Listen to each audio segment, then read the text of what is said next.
Subject की अपनी अपनी कॉम्प्लेक्सिटीज होती है, राइट। अब अगर आप उस सब्जेक्ट को उसके सिलेबस की बाउंड्री में नहीं बांध रहे हो तो फिर तो अभी सोचना शुरू किया है कि क्यों ना ऐसा कुछ हो जाए कि भारत की जो बेस्ट यूनिवर्सिटीज़ है उसमें एडमिशन मिल जाए मास्टर्स के लिए। तो उस पेपर पर हाईलाइट करो, उन पेजेस पर लिखो कि कौन सी यूनिट कितनी बनती है, कौन सी यूनिट कितनी नहीं बनती है, कौन सा वाला क्वेश्चन बना, कहाँ पे गलती करी, कहाँ पे सही किया, कैसे क्वेश्चन इजीली बन जा रहे हैं। हेलो एवरीबॉडी, नमस्कार, आप सभी का बहुत स्वागत है सीयूईटी पीजी वाला में। आप सभी के सीयूईटी पीजी एग्जाम के लिए लगभग 30 दिन बचे हुए हैं और एक जो क्वेश्चन हर एक एस्पिरेंट के मन में आता है, स्पेशली वो एस्पिरेंट्स जिन्होंने ढंग से तैयारी नहीं करी है, जिन्होंने अभी अभी फॉर्म भरा है एंड अभी सोचना शुरू किया है कि क्यों ना ऐसा कुछ हो जाए कि भारत की जो बेस्ट यूनिवर्सिटीज़ है उसमें एडमिशन मिल जाए मास्टर्स के लिए। तो एक क्वेश्चन जो कि यहाँ पर लिखा हुआ भी है कि सीयूईटी 2025 क्या 30 दिन में पॉसिबल है, क्या 30 दिन में सीयूईटी पीजी में बेस्ट टू बेस्ट स्कोर लाना और इंडिया की टॉप यूनिवर्सिटीज़ में पढ़ पाना पॉसिबल है, मुमकिन है। तो डिटेल में थोड़ी सी बात करेंगे इन सभी चीज़ों के बारे में कि अगर पॉसिबल है तो कैसे है, कैसे हम इसे पॉसिबल कर सकते हैं, या फिर अगर पॉसिबल नहीं है तो क्यों नहीं है और कैसे नहीं है। ठीक है, तो सबसे पहली बात, जो ये क्वेश्चन इतना बड़ा बड़ा लिख रखा है मेरे पीछे कि क्या 30 दिन में सीयूईटी पीजी 2025 का एग्ज़ाम क्वालिफाई करना, वो भी बहुत अच्छे मार्क्स के साथ पॉसिबल है, तो भाई इसका बिल्कुल साफ साफ जवाब है इज़ यस गाइस। ठीक है ना, बिल्कुल साफ साफ जवाब है कि हाँ, 30 दिन में सीयूईटी पीजी 2025 क्वालिफाई करना बिल्कुल पॉसिबल है। लेकिन ये कैसे पॉसिबल है, इसके लिए चलिए बात करते हैं। ध्यान रखिएगा, ये जो सेशन है या आगे जो अब हम बात करने वाले हैं कि कैसे 30 डेज में सीयूईटी पीजी पॉसिबल है, कट ऑफ में आ पाना, मैक्सिमम स्कोर कर पाना पॉसिबल है, ये उन्हीं एस्पिरेंट्स के लिए है जो सीरियसली इन स्ट्रैटेजीज़ को फॉलो करने वाले हैं, जो सीरियसली इस पाथ पर चलने वाले हैं। This is not for such students की मैम आज पढ़ लिया, 4 दिन नहीं पढ़ा और फिर आकर के 30 दिन बाद एग्ज़ाम देने के बाद बोले कि मैम एग्ज़ाम तो अच्छा गया नहीं। तो 30 डेज़ मतलब गिन करके 30 दिन आपके युद्ध, आपका संग्राम जो है वो है आपका एग्ज़ाम। क्योंकि पोस्ट ग्रेजुएशन का जो क्या होता है, एग्ज़ाम होता है, पोस्ट ग्रेजुएशन जो अपने आप में डिग्री है, वो एक ऐसा पोर्टल है जो आपके करियर की, आपकी नौकरी के भी आगे के दरवाजे खोलती है। तो आप किस यूनिवर्सिटी में एडमिशन लेंगे अपने मास्टर्स प्रोग्राम में, ये चीज़ आपके आगे के करियर को निर्धारित करती है। जी हाँ, बहुत ज़्यादा इम्पैक्ट करती है। ठीक, राइट। तो इस बात को सीरियसली लीजिएगा, अभी भी समय ख़त्म और ख़राब नहीं हुआ। अगर आप अभी भी मन लगा करके पढ़ें तो दुनिया में कोई ऐसी चीज़ नहीं है जो पॉसिबल ना हो, और 30 दिन बहुत अच्छा समय होता है।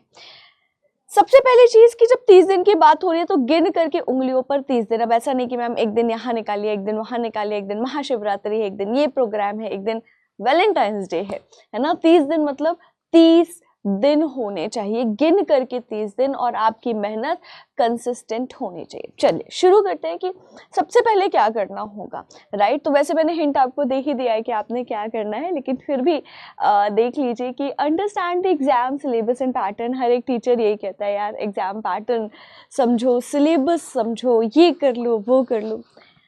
करना पड़ेगा, क्योंकि अगर आप सिलेबस नहीं पढ़ रहे हो, पॉलिटिकल साइंस अपने आप में एक बहुत ज़्यादा वर्सेटाइल सब्जेक्ट है। एनीवे, अगर आप बाकी सब्जेक्ट्स की भी बात करो तो हर एक सब्जेक्ट के अपने अपने कॉम्प्लेक्सिटीज़ होती हैं। मैं पॉलिटिकल साइंस पढ़ाती हूँ, इसलिए मेरे मुंह से सबसे पहले पॉलिटिकल साइंस निकला। हर एक सब्जेक्ट की अपनी अपनी कॉम्प्लेक्सिटीज़ होती है, राइट। अब अगर आप उस सब्जेक्ट को उसके सिलेबस की बाउंड्री में नहीं बांध रहे हो तो फिर तो पढ़ने के लिए अथाह चीज़ें हैं ना, अनलिमिटेड चीज़ें हैं। एक ही चीज़ पर कितनी रिसर्च हुई है, कितना कुछ हुआ है, राइट। तो you have to create boundaries, और वो बाउंड्रीज कैसे क्रिएट होंगी, तब क्रिएट होंगी जब आपको पता होगा कि एग्ज़ाम का सिलेबस क्या है, एंड उस एग्ज़ाम के सिलेबस से उस एग्जाम के सिलेबस से किस तरीके के क्वेश्चन आते हैं और एग्जाम पैटर्न क्या है। अब एग्जाम पैटर्न को अगर मैंने ऑलरेडी वीडियो बना रखा है, लेकिन अगर आप फिर भी चाहते हो तो मैं ब्रीफ कर देती हूँ कि आपके 75 क्वेश्चंस आएंगे आपके सब्जेक्ट स्पेसिफिक, मतलब कि आप जिस सब्जेक्ट से मास्टर्स करना चाहते हैं, जिस सब्जेक्ट के लिए आपने फॉर्म भरे हैं वहीं से आपको क्वेश्चन पूछे जाएंगे। 75 क्वेश्चंस होंगे and you will be provided 90 minutes to attempt all of the questions. ठीक है ना, 90 मिनट मिलेंगे आपको। 75 क्वेश्चंस होंगे, हर करेक्ट आंसर के लिए 4 मार्क्स और हर एक रॉन्ग आंसर के लिए -1, मतलब कि नेगेटिव मार्किंग भी है। और एग्जाम जो है वो कंप्यूटर बेस्ड होगा, मतलब कि आपको कंप्यूटर के सामने बैठना है एंड एग्जाम देना है। ठीक है, ये पेन पेपर वाला सिस्टम नहीं है। ठीक, अच्छा, अब यहाँ पे प्रो टिप क्या है? प्रो टिप ये है भाई, जो कि मैंने भी किया था, कि आपने क्या करना है, आपने अपना सिलेबस, और अगर पॉसिबल हो सके, क्योंकि 4 साल के प्रीवियस ईयर क्वेश्चंस कोई बड़ी चीज़ नहीं होती है, अपने प्रीवियस ईयर क्वेश्चंस को, ठीक है, दोनों चीज़ों को, सिलेबस और 4 साल के, 2021 से एग्जाम स्टार्ट हुए तो 21, 22, 23 और 24, तो आप क्या करिए, in previous year question papers and syllabus को डाउनलोड कर लीजिए। ठीक है, अब ऐसा मैं इसलिए कह रही हूँ क्योंकि जब आप इन्हें डाउनलोड कर लोगे और आप इनको प्रिंट करवा लो भाई, ठीक है, ब्लैक एंड व्हाइट में करवा लो, कोई दिक्कत नहीं, प्रिंट करवा लो और अपनी डेस्क पर रखो जहां पढ़ते हो, उस पेपर पर हाईलाइट करो, उन पेजेस पर लिखो कि कौन सी यूनिट कितनी बनती है, कौन सी यूनिट कितनी नहीं बनती है, कौन सा वाला क्वेश्चन बना, कहाँ पे गलती करी, कहाँ पे सही किया, कैसे क्वेश्चन इजीली बन जा रहे हैं। हम क्या कर रहे हैं, हम टेक्नोलॉजी के चक्कर में ना हर चीज फोन पर, हर चीज फोन पर, हर चीज फोन पर, और वो इतना हमारा अटेंशन स्पेन शॉर्ट हो गया है कि हम यहाँ लिखते हैं, वहां यहाँ टाइप करते हैं फोन पे, वहां भूल जाते हैं। सिलेबस निकालना है, सिलेबस निकालने गए, यूट्यूब खोला, वेबसाइट खोली, कुछ किया, और वहां से फिर हम क्या करने लगे, हम इंस्टाग्राम चलाने लगे, टेलीग्राम चलाने लगे, कहीं खो गए, भूल गए, 4 घंटे खराब कर लिया। बट अगर आप डाउनलोड करके अपना सिलेबस और प्रीवियस ईयर क्वेश्चन अपने सामने रखोगे प्रिंट करके, तो फिर कोई डिस्ट्रैक्शन नहीं होगी। और ये मैंने खुद करके देखा था। इनफैक्ट मैंने तो क्या किया था, अपने टेबल के सामने, ऐसा मेरा फेस था ना टेबल का, तो मैंने यहाँ पे दीवार पे ऐसे ऐसे चिपका रखे थे। ठीक है, मैंने यहाँ पे क्या कर रखे थे, मैंने अपने जो सिलेबस वगैरह वो सारी चीजें चिपका रखी थी और मैं देखती रहती थी, जब मन आता था ना तब देखती थी क्या हो गया क्या हो गया। बड़ा मजा आता है जब कोई चीज रिवाइज करी और उस पर टिक लगाओ कि हाँ ये भी बन गया, ये भी पढ़ लिया, ये भी पढ़ लिया, राइट। तो सबसे पहले जरूरी है आपको क्या करना कि आप अपने एग्जाम को थोड़ा सा सिलेबस को समझो और एग्जाम पैटर्न को समझो। ठीक है, एंड इसके लिए मदद लो कि अपना सिलेबस है, अपने PYQ से उनको डाउनलोड करो, प्रिंट करो और हाईलाइट करो। अच्छा, ऐसे करने से ना कॉन्फिडेंस भी बूस्ट होता है, क्योंकि तुम्हें पूरा सिलेबस हाथ में दिख रहा है, तुम्हें सारी चीजें हाथ में दिख रही हैं, and now you can see in one go कि तुम कितना अच्छा परफॉर्म कर रहे हो, तुम्हें पता है ना कि तुम कहाँ पर हो। ठीक है, राइट। चलो जी, अब यहीं से हम दूसरे बात पर आगे बढ़ते हैं कि भैया अब इतना तो कर लिया मैम, लेकिन अब आगे क्या करना है। तो देखो, दूसरी चीज है कि थोड़े रियलिस्टिक गोल सेट करो, क्योंकि 30 दिन है ना। अब 30 दिन में तुम ये कह लो कि मैम मैं 28 घंटे पढ़ूंगी रोज, है ना, मैम 18 घंटे पढ़ेंगे, पॉसिबल ही नहीं है। अगर आप अपने बॉडी की कैपेसिटी देखो तो क्या पॉसिबल है कि रोज आप 18 आवर्स पढ़ लो। हाँ, मैं ये कहती हूँ 10 घंटे 11 घंटे पॉसिबल होता है, ये मैंने खुद करके देखा है कि 10 to 11 आवर्स, बहुत लोग 12 घंटे पढ़ते, मैं नहीं पढ़ पाई, मेरा जो मैक्सिमम था वो 10 to 11 आवर्स का रहा है। ठीक है, तो 10 घंटे 11 घंटे एट मैक्स आप पीक पे जाते हो। ठीक है, सारी चीज़ें हिसाब लगा के कि आप प्रॉपर डाइट भी ले रहे हो, आप रेस्ट भी ले रहे हो, है ना, आपका नहाना खाना सोना वाला जो टाइम है उसको हटा करके सारी चीज़ें करके। ठीक है, तो थोड़े रियलिस्टिक गोल्स बनाओ कि पर डे आपको कितना पढ़ना है। अब यहाँ पे आपको चारों हफ्ते का क्या बनाना है, वीकली प्लान बनाना, मैं भी बताऊंगी कि प्लान कैसे बन सकता है। ठीक है, लेकिन ध्यान रखो कि आपको रोज कम से कम 6 आवर्स देने हैं।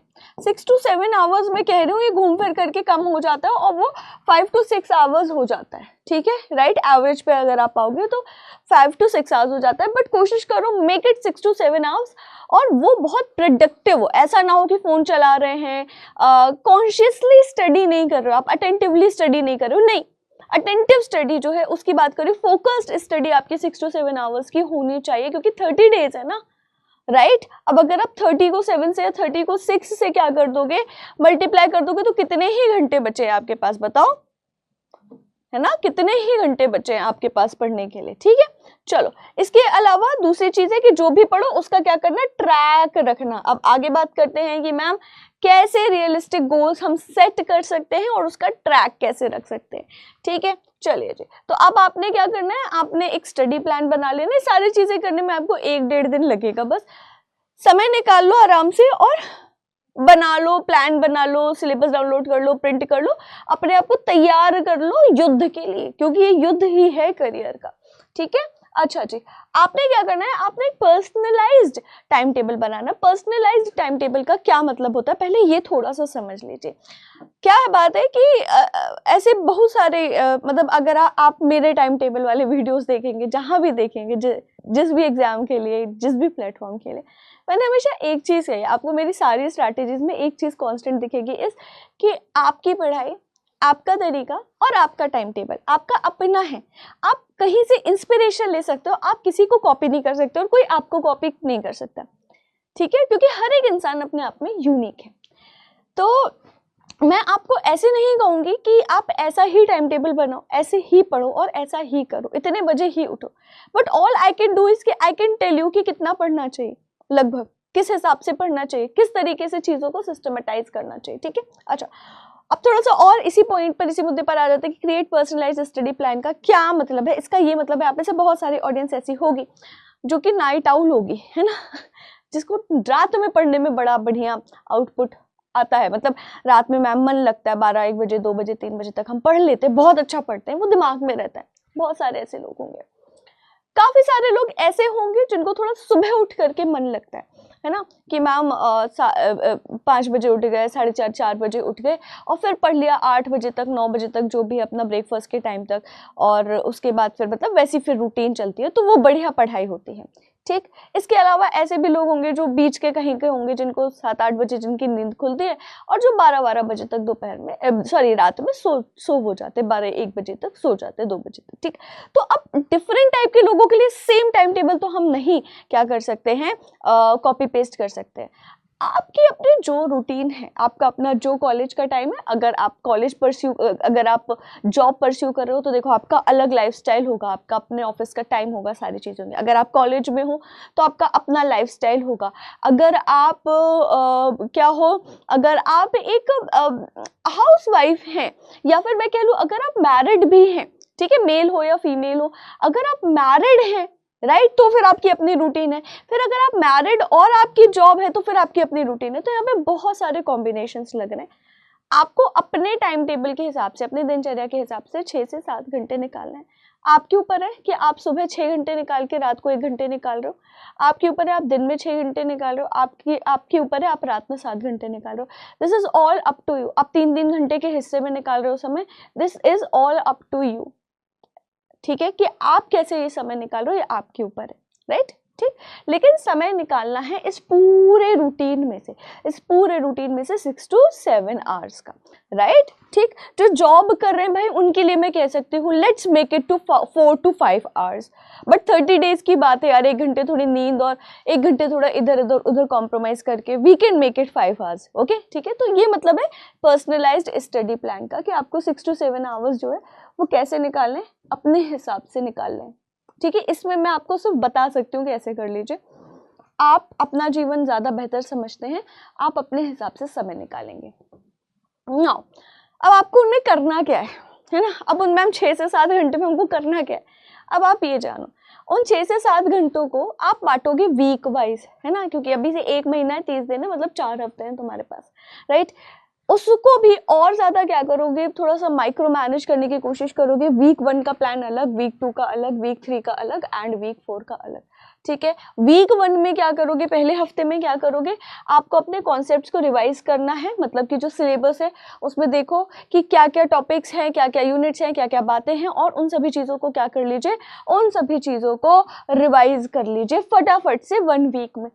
ठीक है, सारे यूनिट्स को जल्दी जल्दी क्विक इधर जितना मैक्सिमम रिवाइज कर सकते हो, ताकि आपकी जो शॉर्ट टर्म मेमोरी है ना, उसमें बाकी सारा डेटा जो ऑलरेडी एग्जिस्टिंग डेटा तुम्हारे दिमाग में था वो रिफ्रेश हो जाए, ताकि आप उसको जल्दी जल्दी यूज कर पाए, एग्जाम में आपको जल्दी जल्दी याद आ पाए।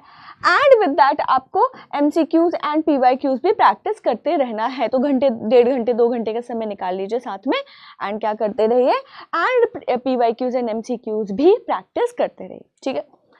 वीक 1 के बाद आप आ जाइए वीक 2 पर। यहाँ पे कोई भी सैटरडे संडे नहीं, 30 डेज मतलब 30 डेज होता है, 4 हफ्ते मतलब 4 हफ्ते होंगे, ठीक है ना। चलो ठीक, अब आ जाओ आप किस पे, वीक 2 पर आ जाओ, दूसरे हफ्ते पर आ जाओ। अब आपने ऑलरेडी अपना सिलेबस एक बार पूरा रिवाइज कर लिया है, आपने PYQs एंड MCQs भी लगा लिया। अब आपको पता चल गई है दो चीजें, एक चीज ये कि सिलेबस में आपके कौन कौन से सेक्शंस वीक हैं, और दूसरी चीज आप किस टाइप के क्वेश्चन ज्यादा अच्छे से कर पा रहे हैं या फिर कौन कौन से क्वेश्चन ढंग से अटेम्प्ट नहीं कर पा रहे, ठीक है। तो दूसरा हफ्ता रखिए अपनी कमजोरियों को बेहतर करने के लिए, अपनी कमजोरियों को सुधारने के लिए। तो जो कॉन्सेप्ट्स आपके थोड़े वीक हैं, जो बातें अभी आपको ज्यादा समझ नहीं आई हैं, या जो आपको ज्यादा रिवाइज करने में, लर्न करने में दिक्कत देती है, उनको थोड़ा सा समझ करिए, उन कॉन्सेप्ट्स को, उन सभी चीजों को और ज्यादा ब्रश अप करिए। Such type of questions which are difficult to you, may be numerical, may be logical, और भी कई तरीके के क्वेश्चंस होते हैं, तो उन टाइप के क्वेश्चंस को ज्यादा अटेम्प्ट करने की कोशिश करिए, ठीक है। एंड यहाँ पे आपको एक चीज अब करना शुरू करना है कि आपको फुल लेंथ मॉक टेस्ट, मतलब एक मॉक टेस्ट मतलब at least 75 questions per day, multiple type के, है ना, रोज एक मॉक टेस्ट लगाना है सेकेंड वीक में, ताकि आपका हर सेक्शन, हर यूनिट के क्वेश्चंस जो हैं उसको लगाने की प्रैक्टिस बनना शुरू हो जाए, आपके दिमाग को आदत पड़ जाए उतनी एफिशिएंटली काम करने की। इसके बाद फिर आ जाइए थर्ड वीक पर। थर्ड वीक पर आपने क्या करना है, अब आपने रिवीजन कर लिया, आपने अपने वीकर सेक्शंस को थोड़ा अच्छे से स्ट्रॉन्ग कर लिया, ब्रश अप कर लिया।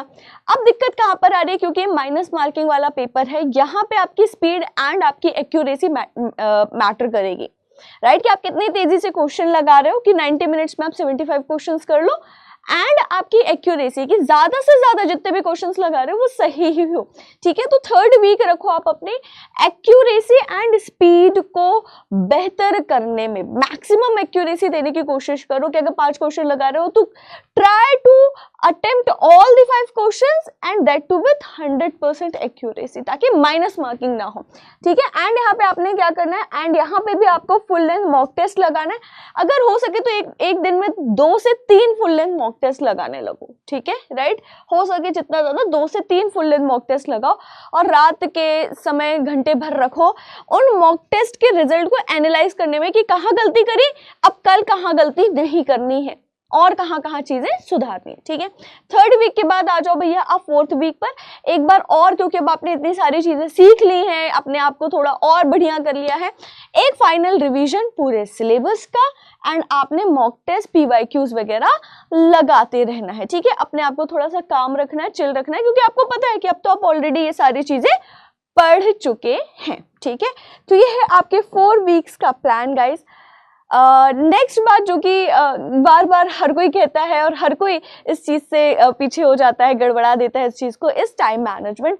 तो टाइम मैनेजमेंट का थोड़ा ध्यान रखिएगा, क्योंकि एग्जाम में भी आपका टाइम मैनेजमेंट मैटर करता है, एंड जब आप पढ़ रहे हो तब भी टाइम मैनेजमेंट मैटर करता है, कि ऐसा ना हो कि एक टॉपिक लेकर के आपने 10 दिन निकाल दिए, ठीक है, राइट। तो इस चीज का थोड़ा सा रिस्पॉन्सिबिलिटी ध्यान रखिएगा, एंड ऑफ कोर्स अपनी मेंटल वेलबींग का भी ध्यान रखिए, डरिए मत, है ना, क्योंकि आपकी प्रोग्रेस आपके सामने, कौन क्या कर रहा है, कौन क्या नहीं कर रहा है, इससे आपको कोई लेना देना नहीं।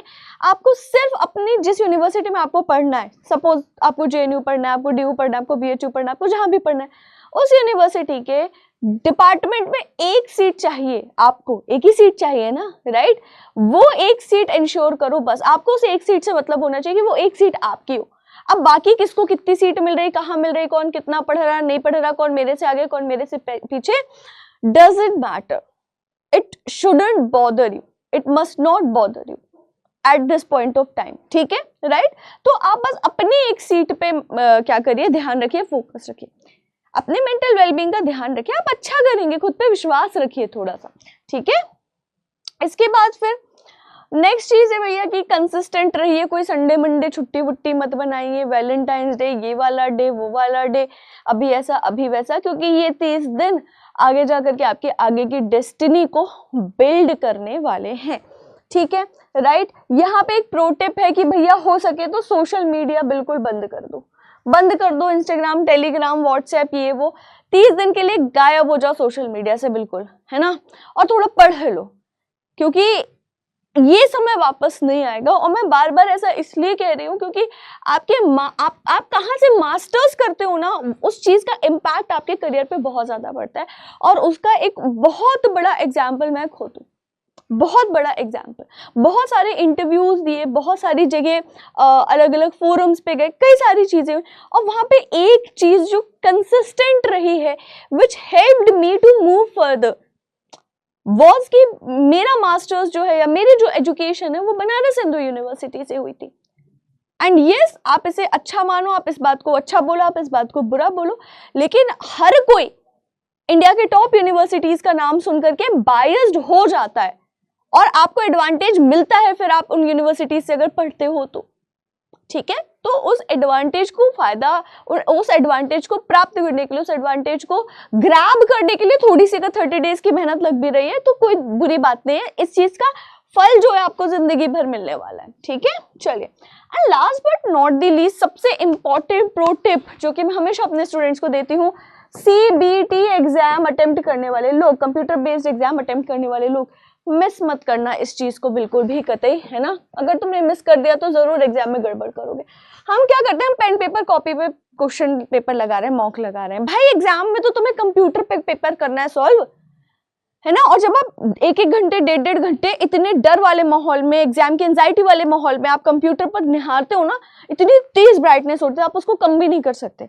तब जा करके वहां आंखें क्या हो जाती हैं, एकदम आईज पर बहुत ज्यादा ग्लेयर पड़ता है, ठीक है, ब्रेन फॉग हो जाता है, राइट। आपको कुछ समझ नहीं आएगा, अजीब सा लगने लगेगा। अब इसके लिए क्या करें, तो इसके लिए जो आप मॉक टेस्ट लगा रहे हो, इसके लिए जो आप प्रैक्टिस क्वेश्चंस लगा रहे हो, इसके लिए जो आप प्रीवियस ईयर क्वेश्चंस लगा रहे हो, उनको कंप्यूटर पे बैठ करके एग्जाम दो। मतलब कि प्रॉपर वो कीबोर्ड, CPU एंड मॉनिटर वाला कंप्यूटर। इससे आपकी बॉडी, आपके ब्रेन, सबको आदत पड़ेगी कि हाँ इस टाइप की सीटिंग है, इसमें बैठ करके एग्जाम देना है और इसमें बैठ करके दिमाग को काम करना है।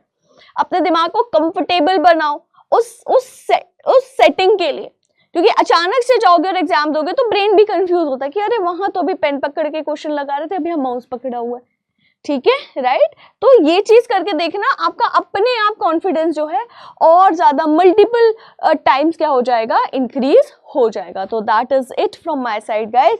आई होप आप सभी को ये स्ट्रैटेजी बहुत बहुत बहुत अच्छी लगी होगी और हेल्पफुल जरूर रहेगी स्ट्रैटेजी, क्योंकि ये जो स्ट्रैटेजीज के डिफरेंट स्टेप्स है, डिफरेंट पॉइंट्स है, उनको खुद मैंने भी पर्सनली अपने लाइफ में अप्लाई किया हुआ है। अगर आपके और कोई भी फीडबैक है, आपका कोई क्वेश्चन है, अगर आप चाहते हो किसी स्पेसिफिक टॉपिक पर मैं आपके लिए वीडियो लेकर के आऊँ, तो कमेंट सेक्शन में लिखना बिल्कुल भी मत भूलिए, क्योंकि आई वर्क ऑन फीडबैक। मैं हमेशा कॉन्स्टेंटली आपके फीडबैक्स और आपके कॉमेंट्स पढ़ती रहती हूँ।